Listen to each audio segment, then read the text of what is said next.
For 8 special men, the destination is Portugal. From the United States, Rick Grizzly Brown, all 26 stone of them. Powerlifter Jean-Pierre Brulois, France represented for the first time by a man who trains in Belgium. From Finland, Roger Ekstrom, who hates flying, but who would have walked there if they'd let him. From Canada, Maggee would be good enough for the Mr. Universe contest. The Englishman, Geoff Capes, pining for his lost love, the title of the world's strongest man. The ex-footballer from America, George Hechter, who gave up pumping opponents to pump iron. From Holland, Cees de Vreugd, the world super heavyweight powerlifting champion and loser.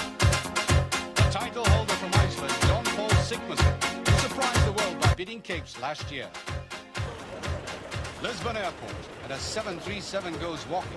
When you get 8 men who turn a huge aircraft into a poodle, they're treated with respect. As the airport authorities said, please, can we have our aircraft back? Cascais. If it's not paradise, then it's just surely around the corner. It takes an effort of mind to do anything strenuous in this picturesque spot. Stretching out on the sand is about as busy as any normal human would require to be. The Atlantic broods over Portugal and doesn't like to be ignored. But don't ignore the power of prayer if you want to swim in these waters. This is the tip of Europe's nose, the most westerly part of the continent. From here, the Portuguese found the lure of the sea quite irresistible. To them, ocean, horizon, ship were as fundamental as earth, wind, and fire. Wanderers couldn't get beat Sintra, the quaint little town just inland. Narrow streets, trees in abundance, and a castle in the air. You can't but love the place. It's a kind of castle that kept the prisoner of Zenda in, except here, he might not have wanted to leave. This mini version of the castle is at the end of Cascais' speech, looking gently down at the beginning of the competition itself. And this is the first event of the Daft Trucks Trophy, taking place only 50 yards away from one of the most delectable beaches in the whole of Europe. Unfortunately for the competitors, they don't have much time to admire the scenery. They're about to try and haul a truck like this. It's 7 tons in weight almost, and they're going to go down this course of 30 meters and try to do it in a limit of 90 seconds. The fastest gets the most points. The trucks, of course, are in neutral, but human beings decidedly in overdrive. So, on the Cascais Esplanade, the first heat. Cees de Vreugd on the left. He favours a kind of sawn-off corset appliance against the harness of Sigmarsson. Now, with 7 tons hanging on to you like a tail, you've got to be fussy about detail, or else you're going to end up with an oddly shaped spine. Now, Sigmarsson is expected to do reasonably well in this one, but that seems like a very timid start. That's surprising. Look at Capes by comparison, finding that almost exhilarating. He's a powerlifter, of course, and he's trained to utilize his body in an explosive way. Well, that mix of crawl and semi-stoop might be slightly erratic, but that time can't be ignored. 42.2. Oh, meanwhile, it looks like Jon-Pall's forgotten to take off his handbrake. That's a strangely sluggish performance. Change of air, maybe. Oh, that stands for disgruntled Reykjavik. Well, that's the first event, and you haven't done as well as you would like to, but what does it mean to be the world's strongest man, and would you like to continue to be that? For a competition like this one, it means to be strong and fit. You have to do some running and lifting, throwing. You have to be a superman. Well, nobody would argue with that, not least the next 2 men. Maggee, the pro wrestler from Vancouver, and Roger Ekstrom, the powerlifter from Finland. On your marks, and get ready. Some of the competitors thought there might have been something wrong with that lorry on the right after the first pull. But we shall see. Doesn't seem much wrong with it now. Now, this is how it should be done. The center of gravity close to the ground, simulating the action of the tiger. But Roger Ekstrom's technique looks like 19th century Frankenstein.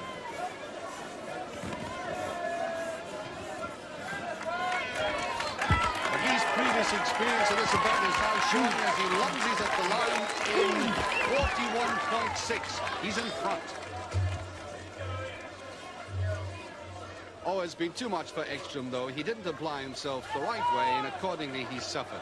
I wondered if Maggee's biggest motivation came from simply wanting the title. Possibly. But a lot of it's just thinking about the money, really.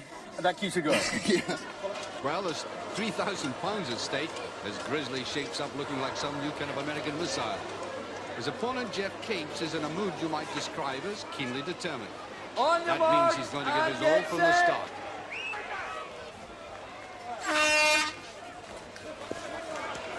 Oh, and it is a great start by the Englishman. Look at that nose, down like a bloodhound in the height. Oh, Grizzly by contrast looks as if he's struggling to get clear of the line, not just pull it. That's an astonishing performance by Capes. 30.7, way out in front. Well, in spite of having a 3-stone advantage over Capes, Grizzly, the pro strongman from Northern California, simply cannot generate the pace. And is he glad that's so? Well, Geoff's time is going to take some beating, and you get the impression he deliberately psyched himself up for it. It's in fact a benefit to be angry. Well, it in the helps, heavy I events. think. You know, if you're a boxer and go into a ring happy and want to wave at your mother, that's another thing. But if you want to go in and kill the bloke, you've got to use that adrenaline, killer instinct, the venomous sort of attitude to really sting it. So in a sense, you put technique... Total effort. Well, total effort. Yeah. Technique was well done, the priorities there. No, I think my technique is pretty standard over the last 10 years. And it's just a question of applying all the force and aggression as I possibly could muster to assert position. I hope, well, I don't know the times yet. Well, yours are the fastest at the moment. Okay, so, you know, I've got a couple of week events in this championships, and so this has got to be good. Well, I had to have at least a good start. The last heat and Jean-Pierre Brulois' first ever event in this contest.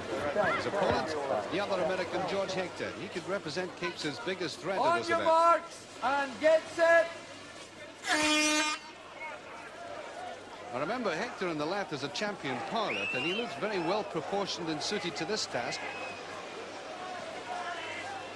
He started very impressively, but he's got to beat 30.7. Brulois is being left well behind. Oh, Hector's putting everything into it, but his time isn't going to be good enough. 38.1, that's second, well behind Capes. Brulois is struggling. But he's the lightest competitor at 17 stone, and bodyweight plays a big part in this event. Now he's blown a gasket, and the breakdown van is heading his way. That means signing off time. Well, how did you intend approaching this event? Well, I watched the other competitors, Tom Maggee, the ones that did very well, tried to simulate their technique. I was fortunate in that being new, I didn't have an idea what to do. And then being in the last heat, I could watch them try and duplicate what the successful people have done, Capes and Maggee. And that makes very pleasant reading for Geoff Capes. There he is, where he likes and is accustomed to being at the top. But with 7 punishing events to go, he's going to have his work cut out, staying where he is. Well, after watching that, I'm sure you realize how important recovery rate is. If you don't, just have a look at this here. Now, this is what you might call a Portuguese breakdown, obstructing not the road, but the path of the competitors, each of whom is going to be asked to lift this old cart from this end. Weighted down, as it is picturesquely enough, with these port casks filled, would you believe, with lead and sand is nothing sacred. And in any case, this event only underlines how important it was for mankind to invent the jack. Each man is allowed a maximum of 6 Prepare to lifts, lift. and if all being Ready. successful at 385 kilos, there's only Grizzly left to attempt 405 kilos. But before he tried it, I asked him When did how you he first come get by that that name? name. Well, I was a little kid. My dad named me Bear because I looked like a little honey bear. But when I won the U.S. Heavyweight Championship, I had to change it around to Grizzly because Bear sounded too passive. And a grizzly is the most ferocious animal on the North American continent, and that I am. Well, they couldn't call you Honey Bear. No. I don't look too sweet. But, you know, he's really to everybody's taste, so long as you keep out of his way in the ring. When he does them over in wrestling, they need a panel beater to put them back into shape.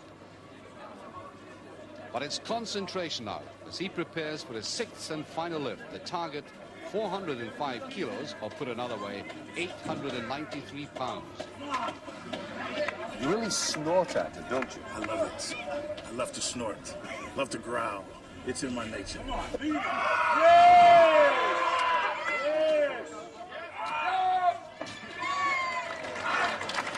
be confused by the scowls. It's their way of expressing polite satisfaction. Jean-Pierre Brulois at 425 kilos.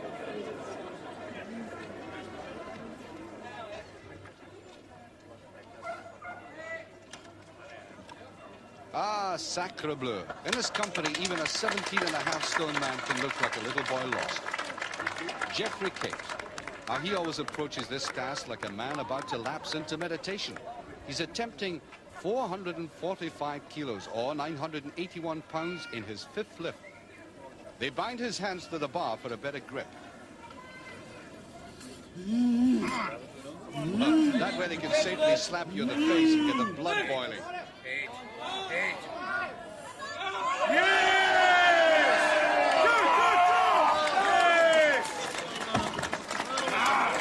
Well, you can hear from that he's doing better than even some of his admirers thought he would in this event. Now for powerlifter Roger Ekstrom. More weight's been added, and he's attempting 465 kilos, 1,025 pounds.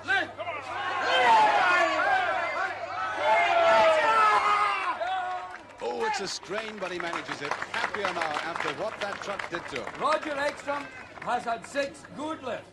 The powerlifters might in fact be very surprised at how well this man, Geoff Capes, is performing.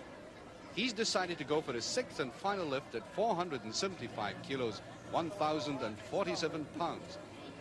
Now he knows that if he can get this, he'll be guaranteed 4th place. Strike back. Use your head. Head and legs. Roll over your head. Roll!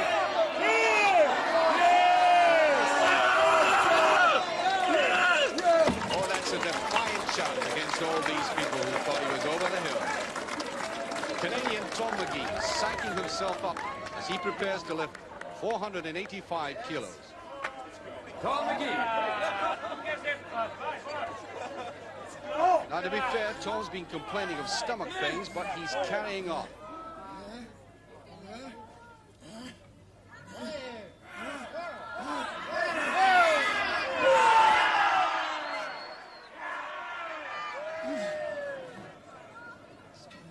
You gotta have it, T. Get on now. Get on now. Ah!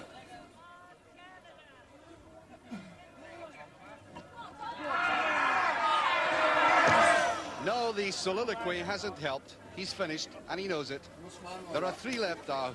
And firstly, Cees de Vreugd. He has 90 seconds to try to lift 485 kilos. For you. Up! Here's the lift. Ready. Go, Kees! Alles eruit! Laat die grote rug werken!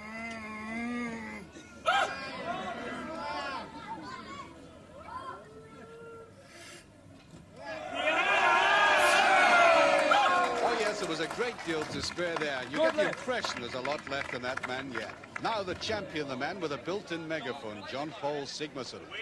Of Iceland!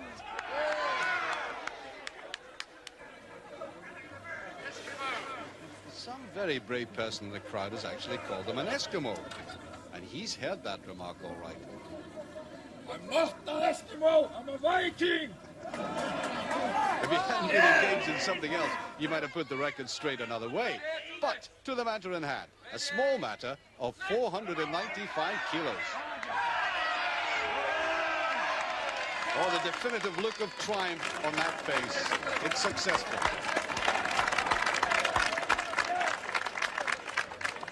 George Hechter from Maryland. He was beaten recently by Cees de Vreugd in the powerlifting championships in Helsinki. And the possibility of revenge might stiffen the sinews. The target, 515 kilos.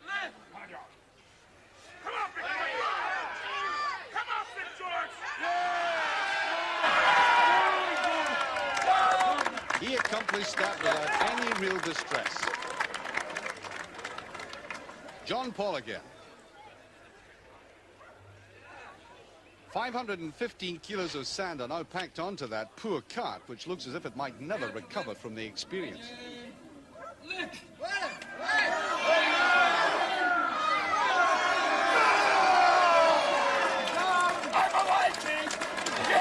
was also a bouncer in a disco in Iceland, and we have to assume it was a very well-behaved disco indeed.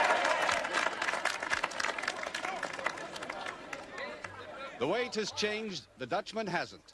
His stolid, dour approach makes him at times appear mechanical, but also very self-assured. He has a cruel and sadistic 525 kilos, 1,157.5 pounds to cope with here.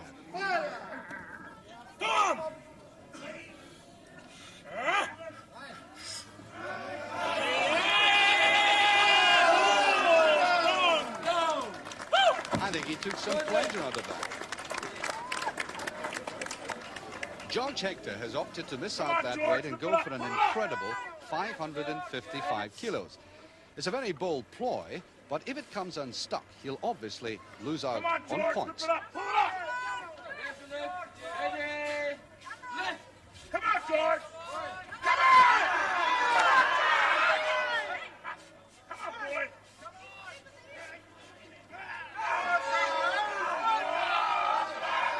Well, it's clearly well beyond him, and George's gamble hasn't paid off. Muscles and sympathy. What a great incentive now for the Icelander. He did badly in the truck pull, so he now stands a chance of scoring maximum points if he gets 555 kilos. I'm gonna eat you!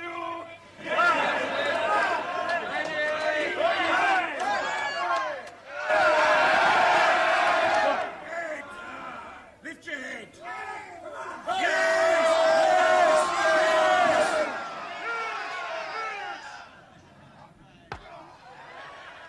First aid for the podcast, and second equal place for Jon-Pall Sigmarsson. But it would have been a surprise, though, if Cees de Vreugd hadn't won that one. He takes a maximum 8 points. Hechter and Sigmarsson a point and a half behind, but very significantly, Capes hasn't allowed them to go too far away.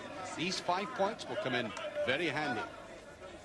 And overall, Hechter has edged out in front by that fraction. Capes and de Vreugd are linked together, but Capes' great rival Sigmarsson is an unusual 4.5 points adrift of him. You want variety? Well, we've certainly got it. You've seen great strength in the powerlifting. Now we have strength and mobility and speed all in the one in this, the second barrel race, where the athlete takes the 80-kilo bag of sand, puts it on the shoulder, goes down the 50-meter course to the wheelbarrow and goes back for more.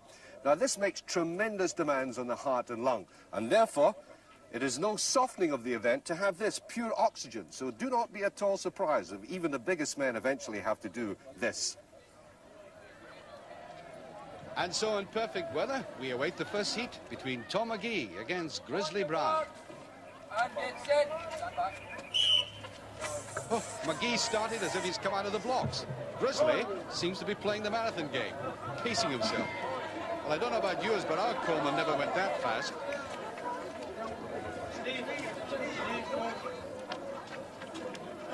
And no time to converse as they pass each other in opposite directions.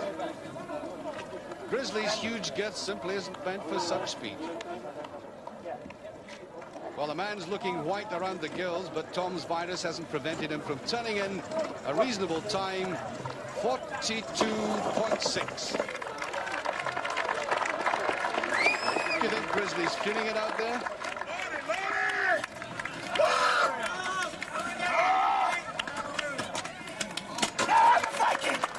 No, I'm a Viking, he says. Well, in spite of that instant conversion, I wondered if he felt his bulk was regarded by some folk as freakish. I'm proud to be a freak. I'm different. I don't want to be like anybody else. I don't want to be a pencil neck. I don't want to walk around being 165. It's good to be a little different, you know? It adds a little spice to life. Do you feel safer now because you're big and strong? No, I wouldn't say I was safer. I say cosmetically, appearance-wise, you wouldn't want to mess with me. Now, on the street, like I said, I'm the U.S. heavyweight wrestling champion. I'm nobody to fool with. But all this muscle, this 65-inch chest, these 25-inch arms, they can't stop a bullet, you see? So I'm not invincible, and I'm not a dummy. But don't push me, you know? But I like you, Archie. Thank heaven for that. All right. Now, these two will really be trying. George Hechter on the left and Geoff Capes on the right. Geoff's speed and agility should count heavily in his favor. Well, he's off at an amazing pace, totally outstripping his opponent. Look at these big, huge legs gobbling up the distance, and this is very fast indeed. But now for this trying return journey.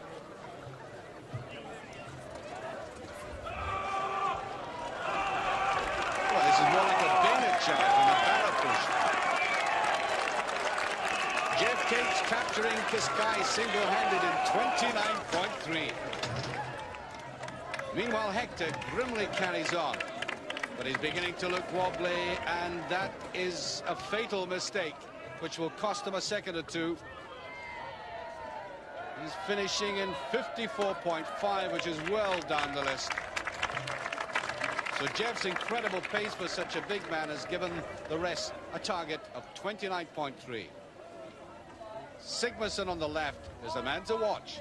He feels he can match Capes for speed, and doesn't it look like it immediately? Like Geoff, he's off to a very fast start. He's leaving Brulois behind, but doesn't want to muff the transfer, though. Now, a clear dash to the line. But it looks as if his time is outside Capes. Indeed, it's 32.4. 3 seconds behind Capes. Brulois has struggled again, and his aim is to beat 50 seconds, but it doesn't look like he'll do it. Brulois est arrivé, but it isn't vintage stuff. The last two, De Vreugd on the left, Ekstrom on the right. The Dutchman has already made an impact, the Finn hardly any. But this is a much better performance by Ekstrom. He's tall, rangy, and his legs go right up to the armpits. And it's all smoother for him now. Well, this is clearly the closest race we've had, and the times are good. Very good indeed. It's very close. Ekstrom inching it in front in 33.7, but he hasn't beaten Capes. So what was that about oxygen? Thus are the mighty nourished. Well, that win by Capes gives him another 8 points and his second victory. Roger Ekstrom badly needed that third place, but the always dangerous Jon-Pall Sigmarsson is beginning to get into his stride. Just over 32 seconds, is that satisfactory? Yes. Stop showing your biceps. Yeah.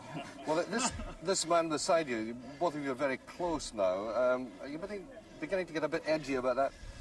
Yeah, I had a very bad start, but I think a bad start is a good luck for me. Even giving this man, Mr. Capes, a start like that.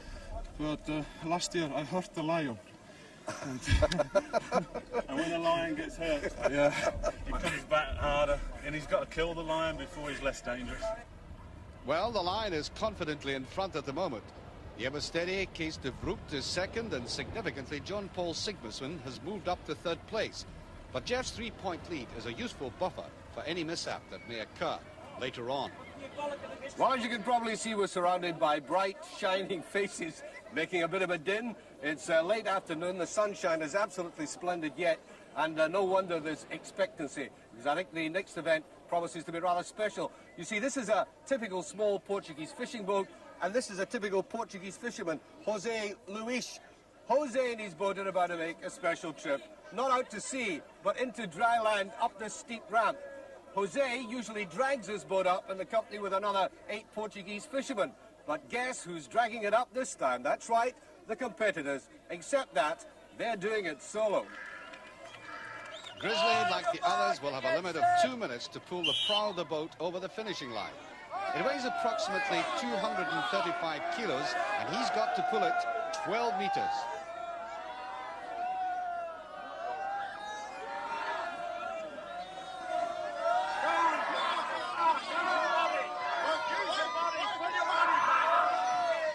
Well, this giant, using only his little finger, has actually pressed a man overhead weighing 11.5 stone. But he's finding it difficult to transfer these abilities to an entirely different sort of challenge. He's a bit like a man struggling for the first time with a foreign language. But he's not alien to the Portuguese. His fan club has no constitution, they simply turn up and love him. George Hechter. The gradient he looks down is 1 in 6, and at this stage I'm sure it looks even steeper than that. And George is about to meet Luis, but how soon remains to be seen.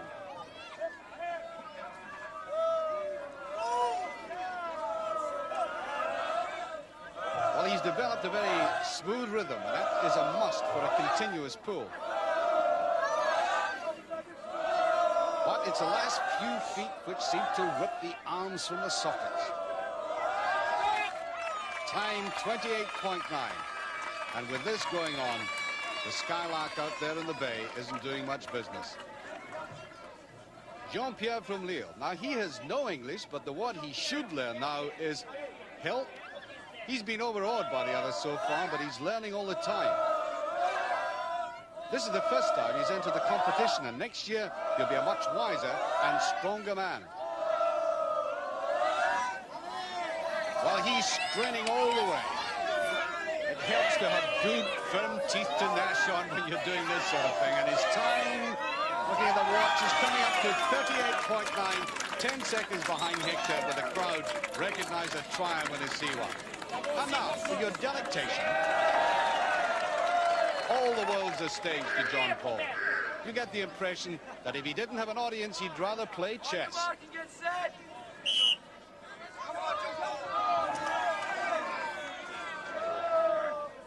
Well, he's obviously done this before. Which Icelander hasn't? It's a firm, steady, remorseless pull, and visibly faster than any of the others. This is a crucial bit now. Straining at it as well, but confidently so. And it's coming up to the finish. It's 20.1, and that puts him well in the lead. That's a triumphant shout that the crowd are now accustomed to.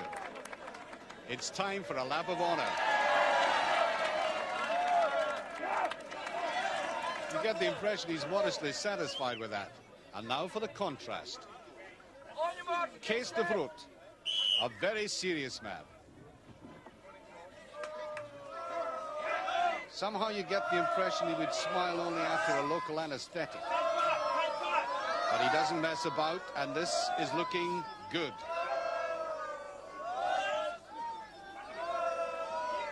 Well, the cheeks are out blowing, the tongue is out, he's biting hard, and he's finished, yes, in 27.8. Now that leaves him way behind Sigmarsson, but he's in second place at the moment. Now to Roger Ekstrom. He began to show form in the previous event, so we shall soon see if that was a flash in the pan.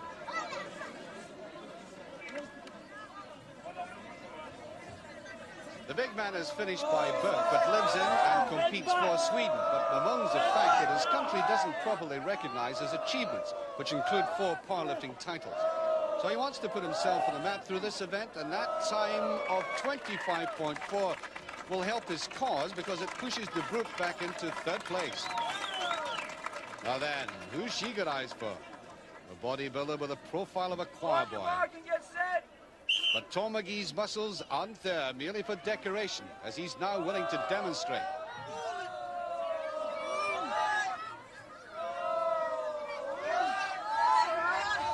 Alas, the lad has been suffering from that virus, and while the spirit is willing, the flesh is distinctly weaker than it ought to be. He really is going to the limits. That last pull, somebody giving him support, and the crowd pull hard at Tom. He's done it, he's finished. 44.3. And I can assure you it's a virus and not the local veno collapso that's made him like that. Next competitor is Geoff Capes of England. Geoff's versatility in the application of his strength has been the envy of his rivals over the years, so that 16.5-foot fishing boat could be in for a quick trip. He has to beat Sigmarsson's 20.1. And at the moment, he's making that rope look like a piece of string and the boat like a toy. And that is approaching a very fast time, yes. Phenomenal, 19.9. And I wonder if Geoff realized just how quick he was there. Looking round for some confirmation. Oh, he's surprised. And over that profile of surprise are the results. It's Capes' 3rd outright win, but yet again, Sigmarsson is just in behind him, with Ekstrom picking up another 3rd place. But it did occur to me that with all these extraordinary demands being made on the body, was there not a persistent fear of injury? I think you've really got to go back from my athletic career. I mean, don't forget, I've been competing since I was 6 years old. I'm now 36 years old. And I've been at it for 30 years. And apart from the obvious niggle, muscle pull and such like, I haven't really been injured at all. I've been very, very lucky, touch wood. And, you know, the guys know what it's all about. They know what they're doing. They're the best in the business. And if you do know what you're doing, then there's no problems at all. A glittering end to the afternoon. That 5.5 points gap is looking quite unassailable at this stage, but you can never discount the younger man in second place. But there's not much time to reflect before the next event of the evening. Ask not for whom the bell tolls. It tolls quite obviously for the 8 gentlemen who are about to perform other feats of strength in front of this attractive town hall. This is called a bell hold, each bell weighing 12.5 kilograms. Now, we've already observed some pain in some of the events previous to this, but nothing so acute as you're now about to observe. What kind of pain? Well, supposing you're on a family holiday, lifting suitcases, their arms almost falling off, and the wife says, hold them out flat until I powder my nose. That, I think, is the pain of the bell hold. Hechter first. Go! Now, what you have to watch for here, a little telltale tremors along the arms. That shows the start of the weakening. The arms must not fall below the starting level. And trying to keep that level is what very quickly induces the pain. The competition record is 58.5. Hechter is beginning to quiver and to struggle. Down it goes at 45.9. And if he's relieved, it's all over. Now, this is the event which Geoff Capes fears more than any. An old shoulder injury has weakened his capacity to keep his left arm horizontal.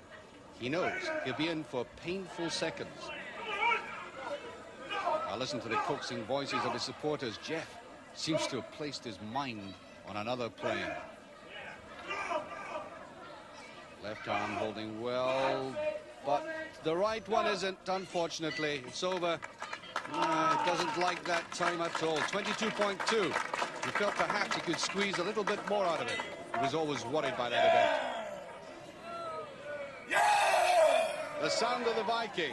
He certainly varies his warm-ups, but it always gets a crowd on his side, and he's a character who needs that to do really well.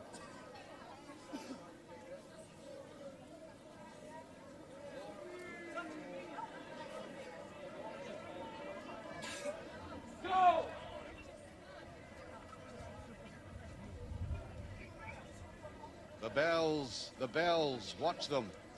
He has them well steadied at the moment, and he's biting deeply into the time.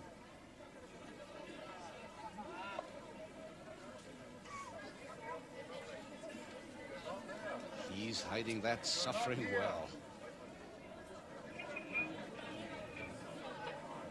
But I think we're just beginning to see the signs of collapse. Yes. It's down, and nevertheless, a new championship record, 58.6. Over to you, Jon-Pall. What do you think of him so far, Geoff? Cees de Vreugd. Now, if powerlifting means anything at all, it means powerful arms and shoulders, and he is a world champion, so he ought to be able to hold out here. His very impassive nature breeds deep concentration.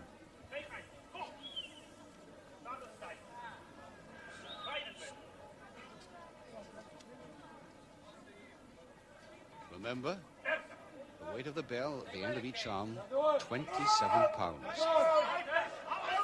And he simply can't hold back the anguish, even though his trainer's urging him on. But it's 62.2. He's taken the lead.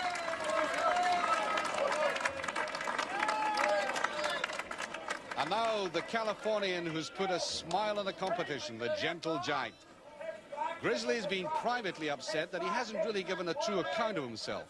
But with these arms, which look as though they've been tenderly packed with iron filings, anything might be possible for him.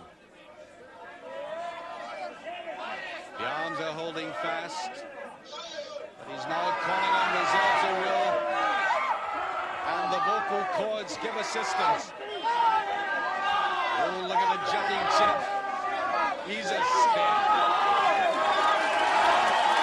He's staying long enough to win. Yes. 64.8. The Bears back in business. Oh, they love it. Well, it's been a mini disaster for Capes at the bottom of the class with only 1 point. You won't be happy with that, but Grizzly can certainly call it his life. You were really feeling pain there. I could see it in your face. Well, Jon-Pall said it was like an arm wrestler's pain. It hurts. Yeah. It hurts. And so didn't you feel it right down the side of the body there? You could see your body trembling. Down the side. Well, fat people jiggle when they get tired, Jack. But I tell you something. I feel like the prettiest fat man in the world right now. Well, you know, there's a good feel about this tournament. They all want to win, but not to step over anybody to do so. Well, I think there's a hell of a camaraderie among the guys. I mean, as I said before, these are new guys. I've never met them before, but there's already a family sort of occasion between us, and we're all supporting each other because we feel, you know, our place in sport is there to stay. Okay, how do you face it tomorrow then? I mean, you've gone full blast, it seems to me, except perhaps in the power. With Cees de Vreugd at 30, Geoff Capes at 30, Jon-Pall Sigmarsson at 29, George Hechter at 23.5, and 3 events to go. Makes a marvellous final day. I think so. I want to bet on it. Well, not surprisingly, as only half a point now separates the first 3. Time for them perhaps to put the feet up for a rest. Well, Cascais doesn't do that, though. If it did, nobody in the area would eat fish. This is part market, part cathedral, for the Portuguese worship their fish as the principal sustenance. They're not just delicacies, but a veritable treasure. And I doubt very much if even Grizzly would come off best in haggling with this lady. Her tic-tacs are like karate chops. The Portuguese are charming people, but you mustn't rush them. In Spain, it's always mañana, mañana.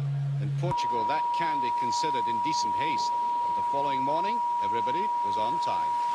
But I'm standing beside some of the most famous kinds of casts in the world. Port cast. This smaller one, 80.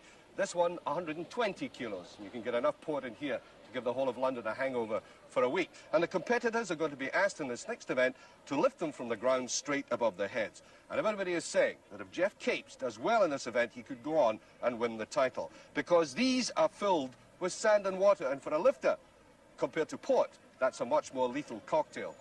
But I wondered if the men really relaxed the previous evening. Did you worry about it last night at all? Yeah, but you can't let that bother. What's happened, and you got to come into each event with a fresh attitude and try and do the very best you can and hope that the people ahead of you don't have that good a time and that you can, you know, do better than they can, or at least stay even so you don't fall farther and farther behind. To be honest, I've been rather surprised by the complexity of the event. So has it been harder than you thought? At 110. Well, I knew it would be difficult. Now we're at 115, so I was anticipating 253 pounds. So, no, in that respect, no.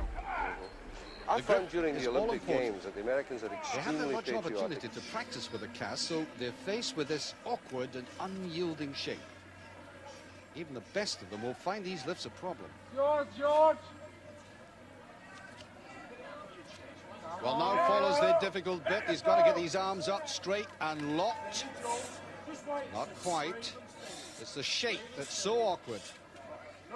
That's it. Once he got it up there and steadied it, it wasn't much of a problem.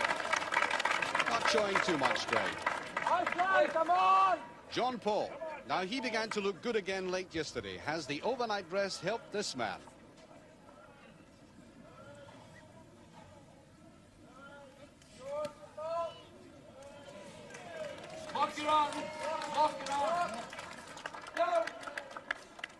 Well, the referee slightly surprised him by asking for a straighter arm.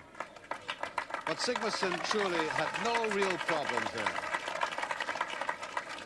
That little girl looks utterly bewildered. De Vreugd. He should treat the weight with contempt, but perhaps not the shape.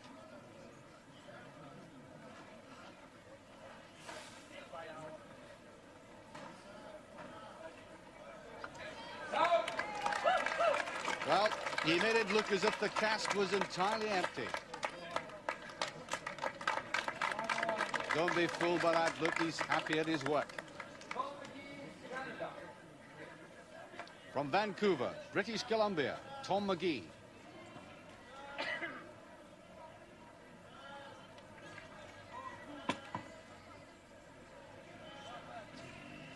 He hasn't shrugged off that debilitating virus. He still looks very pale and drawn, but nobody can talk him out of carrying on, and despite all, that is a clean effort.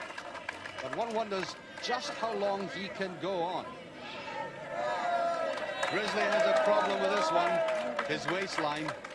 Bending is more an expedition than an exercise to him. Come on, Grizzly! Oh, he's gone at it much too quickly. Remember, there is a time limit of 90 seconds to a lift.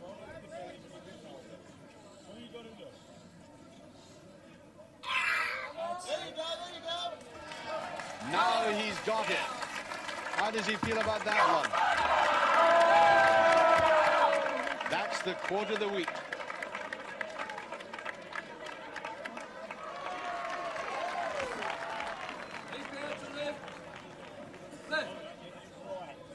Capes. The big man's dignity was slightly mauled by his failure in the bell hold. But by the look on his face, he's going to eradicate the memory right now.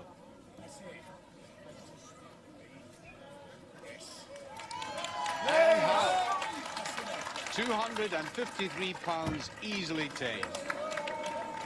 6 left in, but a very big problem to follow. Well, Grizzly, obviously everybody's a bit concerned because we're now up to the cask of 120 kilos, and the sheer size is causing a bit of apprehension. Well, I don't know, but I'm looking at it and I'm wondering if I'm going to try that. It's a little awkward. I have 2 more events left to save myself for the swingle tree and the lobster pot. But looking at that, if a couple of guys get for me, you know, my athletic pride, I'll give it a shot, but it looks very awkward. Awkward and extremely heavy, 120 kilos. And you've got to take what Grizzly says seriously. They do have a major problem.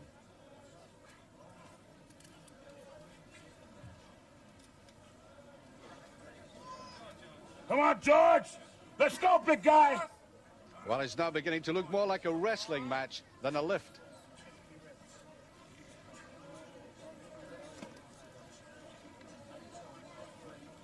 I'm beginning to think even a forklift truck would beat a retreat from this.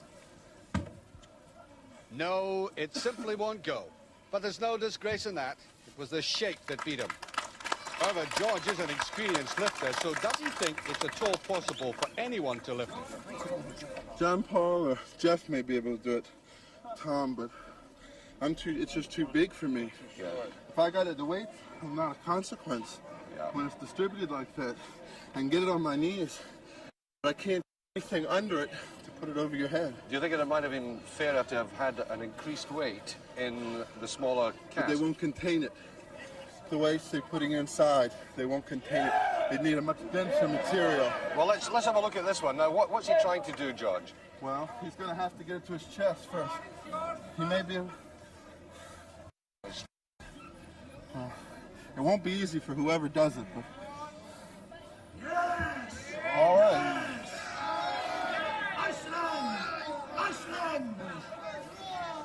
He's going to roll off it. He's rolling off it a bit. He can do it, he can do it.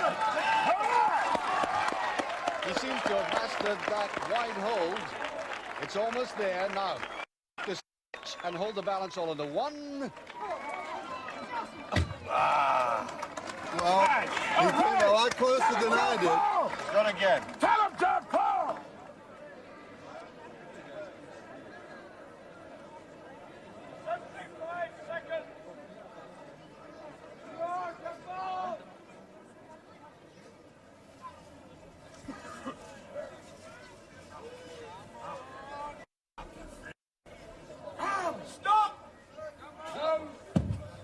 No, even for a Viking, it's beyond mastery.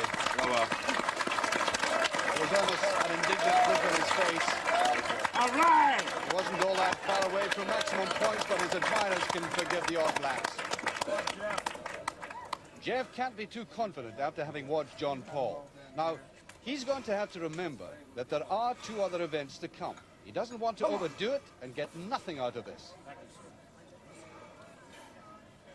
Come on, Jeff. It really is a monumental effort.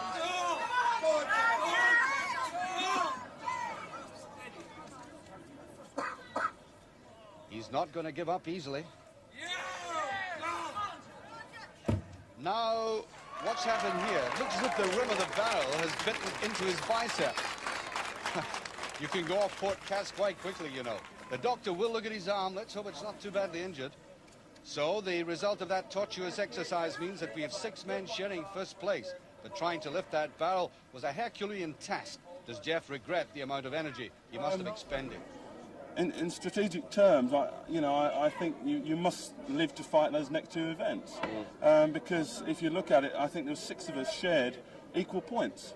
So basically, we're on scratch again as we was last night. And in a sense, that's not too for you, is it? In a sense, no, but it'll be very interesting in the last 2 events. The organisers couldn't have arranged a better finish than this. We'll have 2 more events in the silky Portuguese afternoon to enjoy before we know who the world's strongest man is going to be. What you're now about to see in this tiny little part of Portugal is a very old Scottish sport, and Scotsman David Webster, who's the referee for is going to demonstrate it with me now. It comes from the old farmhouses in the northeast, in which in the winter the farmers would sit like that and test each other's strength. And one would try to pull the other from his seat just like that. David, of course, isn't trying. How could he against me? The competitors are trying. It's the only event in which they are in direct contact with one another. Are the men, I wonder, as placid about this as Cascais Bay? I should think, now time will tell, because I've never done it before, I should think a tall person with very powerful hips, Geoff Capes, should win. It would be my pick. Oh, good old George. Well, we'll see. You win, you buy my boy a shirt, I win, I buy your boy. All right? The irrepressible pair, Grizzly and Jon-Pall. The formal grip is one hand over the bar, the other under. Fierce looks are optional. Well, body weight, and in Grizzly's case, 26 stone of it will play a big part in this contest. But that's a pleased girl. After all, it isn't every day you get one over on Jon-Pall and get away with it. That pair are really lapping this up. In the first series of bouts, only 1 pull is required. Maggee and Ekstrom face each other for 7th and 8th place.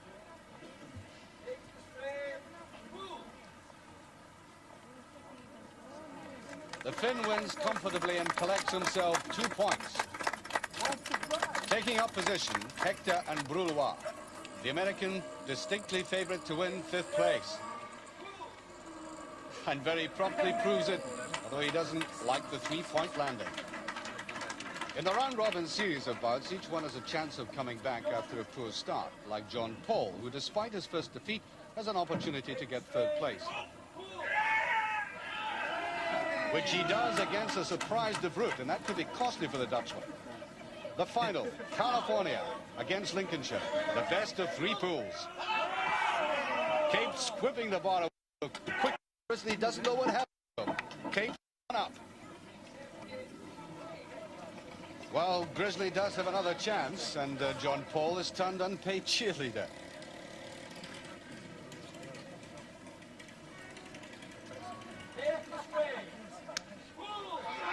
Oh, there's no stopping Capes now. That was simple like taking toffee off a child.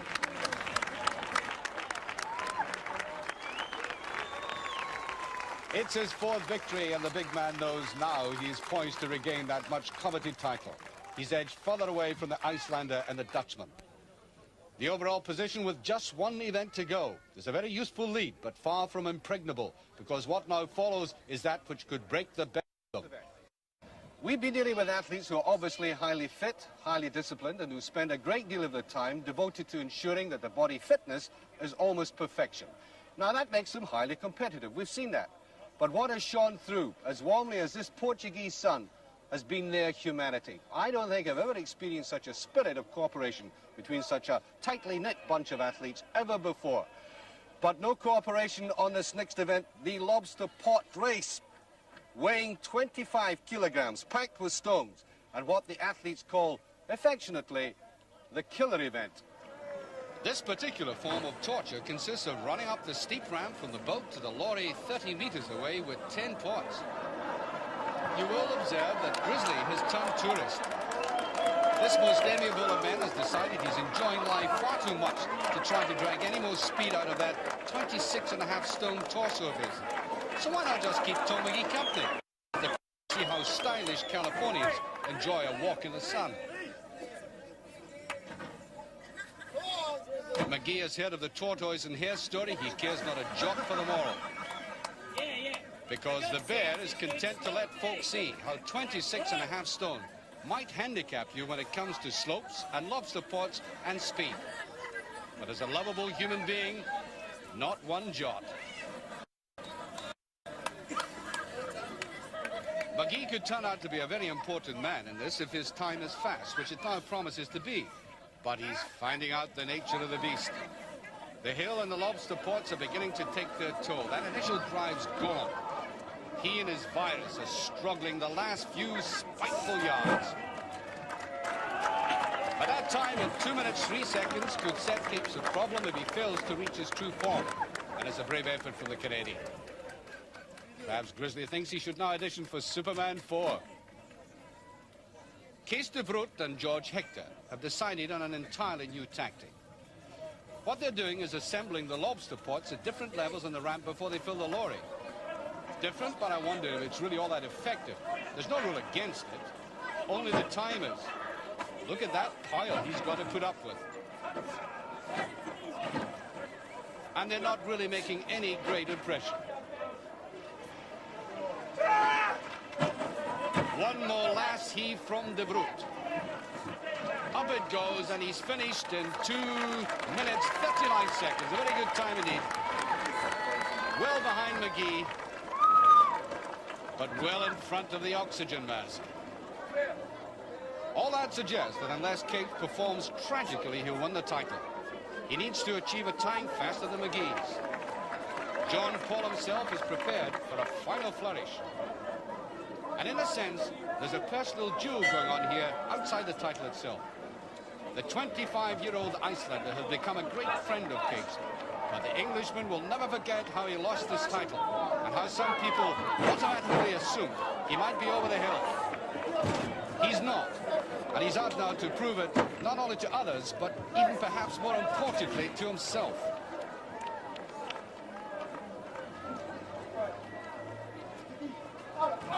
Sigmarsson is increasing the gap, but it's a time, the individual time, that's most important.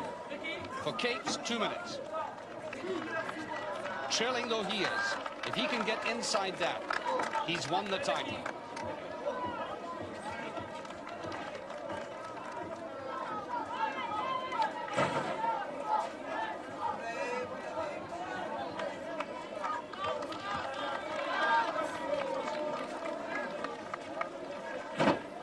Capes is pacing himself as if his body clock is telling him that everything is on schedule.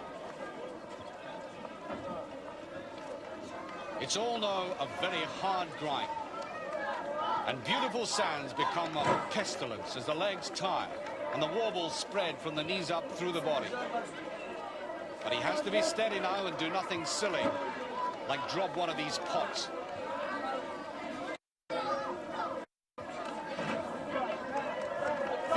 Remains upright. The last 2 pots for the Icelander. The final surge. And it's all over in 1 minute 41.1 seconds. Time for a last demonstration. Cascais might even ask him back as a tourist attraction. But the eyes are on Capes. Up with these last 2 pots. Look at the timekeeper. Has he done it? Yes! Would you believe it? 1 minute 57.9. He's come back. Second place enough. Title his again. The one he nearly loaned out for the year to the man who sportingly raises the arm of the new champion. So as the celebrations begin, confirmation of the last event.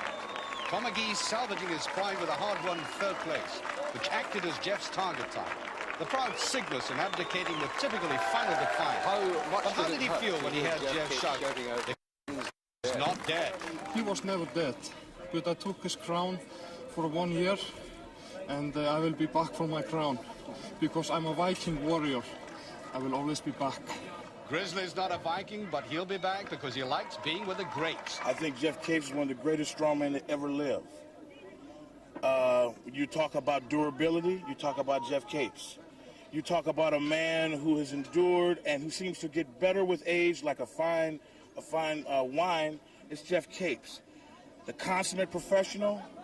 When I needed advice, I went to Geoff Capes. I went to Jon-Pall. These men are great stars at this. I'm a great star in my business. I'm a great strongman, but I'm also learning. Geoff Capes is the Muhammad Ali of strongmen. I don't think you could put it any better, could you? I couldn't put it no better. So is this really the ultimate for Geoff? How much longer do you want to keep on going in this particular event? It's a good question. Obviously, like at the moment in time, I'm very tired, and until next year. But I'll have a good long rest. Well, there have been some suggestions that once winning this again, you've set your sights on it, that you would quit at the top. That old phrase.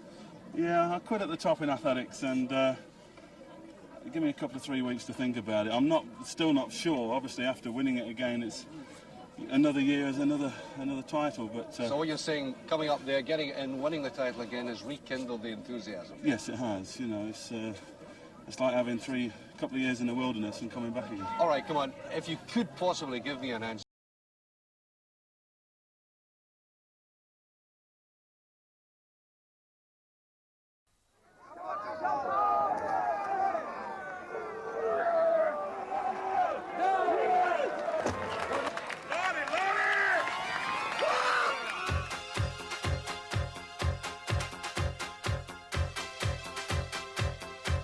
For 8 special men, the destination is Portugal. From the United States, Rick Grizzly Brown, all 26 stone of them. Powerlifter Jean-Pierre Brulois, France represented for the first time by a man who trains in Belgium. From Finland, Roger Ekstrom, who hates flying, but who would have walked there if they'd let him. From Canada, Tom Maggee could be good enough for the Mr. Universe contest. The Englishman, Geoff Capes, pining for his lost love, the title of the world's strongest man. The ex-footballer from America, George Hechter, who gave up pumping opponents to pump iron. From Holland, Cees de Vreugd, the world super heavyweight powerlifting champion and loser. The title holder from Iceland, Jon-Pall Sigmarsson, who surprised the world by beating Capes last year. Lisbon Airport, and a 737 goes walking. When you get 8 men who turn a huge aircraft into a poodle, they're treated with respect. As the airport authorities said, please, can we have our aircraft back? Cascais. If it's not paradise, then it's just surely around the corner.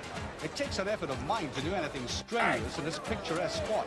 Stretching out on the sands is about as busy as any normal human would require to be. The Atlantic broods over Portugal and very likely ignored.